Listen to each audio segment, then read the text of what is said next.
13 ఆలయ కృత్యములు జరిగించువారు ఆ ఆలయము వలన జీవనము చేయుచున్నారనియు బలిపీఠములతో కనిపెట్టుకుని వాడు బలిపీఠముతో పాలువారై ఉన్నారనియు మీరు ఎరుగరా. పాత నిబంధనలో రాయబడుతున్నటువంటి విషయం ఇవన్నీ. అయితే ఇవన్నీ కూడా జరిగినాయి. పాత నిబంధనలో ఈ విధమైనటువంటి సిస్టమ్ ఉంది. ఆలయ కృత్యంలో పనిచేసేవారు జీవనం వారికి ఎట్లా వస్తుంది? దేవుడు తన కనికరం చొప్పున అక్కడ పనిచేసే వారికి అక్కడ ఉన్నటువంటి ఎవరైతే ఉన్నారో సంఘానికి వచ్చేవారు వారు వచ్చి ఇవ్వాల్సిందే కదా, వారే ఇస్తారు కదా. అలాంటి అవకాశం ఉంది కదా పాత నిబంధనలో. అయితే క్రొత్త నిబంధన ఏం చెప్తుందంటే, అలాగన సువార్త ప్రకటించేవారు సువార్త వలన జీవింపవలని ప్రభు నియమించి ఉన్నాడు. ప్రభు అయినటువంటి యేసుక్రీస్తు వారు ఒక నియమం పెట్టాడు.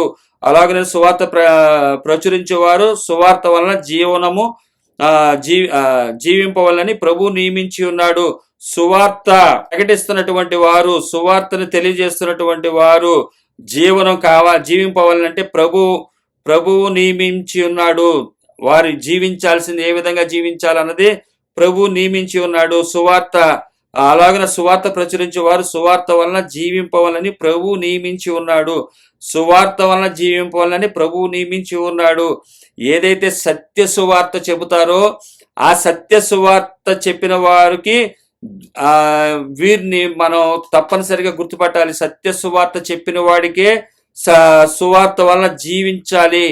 ఈ సత్య సువార్తను గురించి పౌలు గారు తిమోతికి రాస్తూ అక్కడ చాలా చక్కగా వివరిస్తాడు. రెట్టింపు సత్య సువార్తను చెప్పేవారిని రెట్టింపు ఘనతకు అర్హులుగా మీరు వారిని ఎంచండి. సత్య సువార్త చెప్పేవారికి, బాగా పాలన చేయవారికి తిమోతి గారు రాసిన మొదటి పత్రిక 5వ అధ్యాయము 17లో చెప్తాడు ఆయన, బాగుగా పాలన చేయి పెద్దలను విశేషంగా వాక్యమందును ఉపదేశమందును ప్రయాసపడు వారిని రెట్టింపు సన్మానమునకు పాత్రులుగా ఎంచవలెను. ప్రయాసపడుతున్నారు. వాక్యమందును ఉపదేశమందును ప్రయాసపడు వారిని రెట్టింపు సన్మానమునకు పాత్రులుగా ఎంచవలెను. రెట్టింపు సన్మానానికి ఎవరు వారు? సువార్త చెప్పేవారికి. సువార్త అంటే ఏంటి? నిత్యత్వానికి, నిత్యరాజ్యానికి తీసుకువెళ్ళేది, నిత్య జీవాన్ని ఇచ్చే సువార్తను తెలియపరిచే వారికి రెట్టింపు ఘనత డబల్ ఇవ్వాలి. వారిని చక్కగా చూసుకోవాలి. సువార్త అలాగే వారిని రెట్టింపు ఘనతగా వారిని ఎంచాలి అని తిమోతికి రాస్తూ పౌలు గారు రాస్తూ మనం చూస్తాము. అలాగే ఇక్కడ కూడా ఏం చెప్తున్నాడు ఆయన?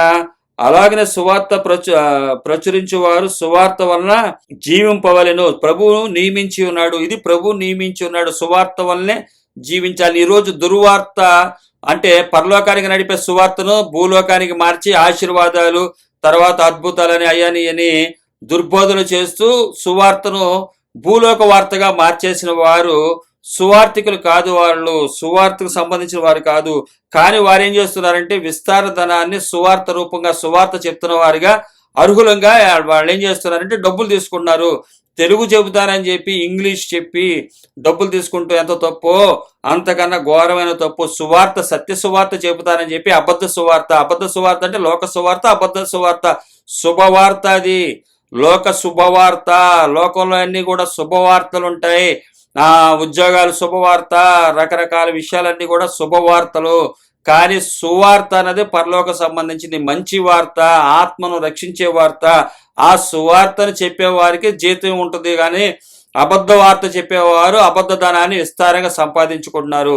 వీరు సువార్థికులు కాదు, వీరికి నియమించబడింది కాదు. దేవుడు తన సత్యాన్ని ప్రకటించిన వారికి, సువార్త ప్రకటించిన వారికి సత్యధనాన్ని అందుతుంది. వారికి తగిన విధంగా ఆహారం పెట్టబడుతుంది.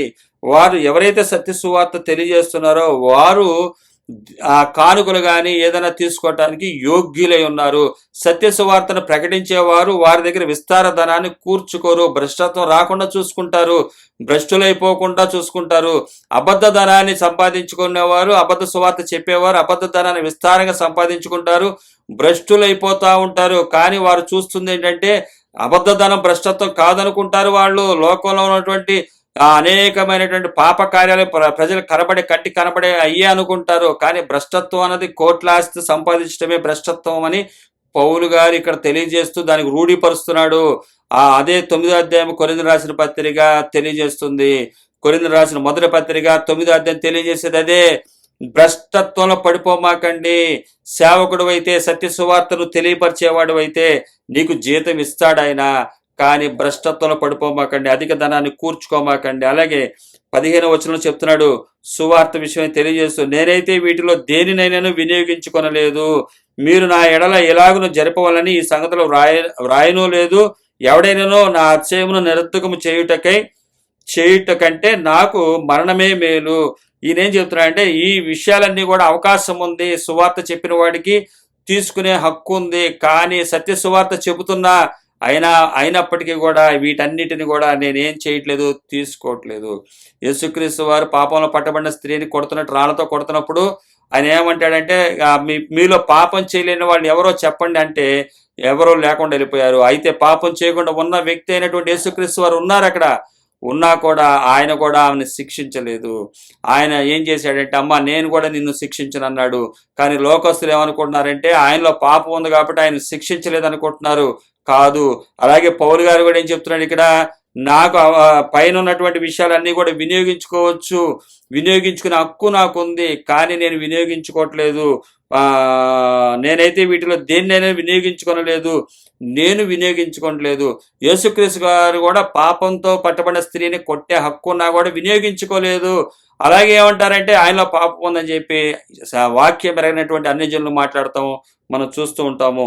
అలాగే పౌలు గారిని కూడా ఇక్కడ వారు ఏం చేస్తున్నారంటే, ఏ విధమైనటువంటి ధనాన్ని ఆశించకుండా పనిచేస్తున్న పౌలు గారికి వచ్చినటువంటి నింద విషయాల్లో చెప్తున్నాడు, నాకు అవకాశం ఉంది అయినా నేను వినియోగించుకోలేదు.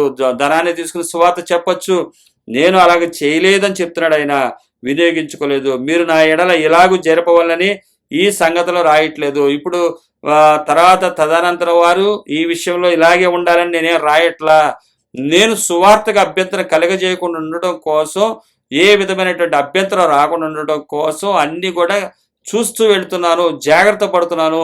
సువార్త చెప్పండి, ధనం వస్తుంది, కానీ ధనాన్ని నిలవబెట్టుకోమాకండి, దాన్ని పనిచేయండి, అప్పుడు మీరు భ్రష్టత్వంలో పడరు. దీని కొరకు మీరు ఏం చేయండి, ప్రార్థన చేయండి. ప్రార్థన చేసి ఇతరులకు ప్రకటించిన తర్వాత భ్రష్టుడు అయిపోదని శరీరాన్ని నలగగొట్టుకుని ఉండటం చేత మీరు భ్రష్టత్వంలో పడిపోరు.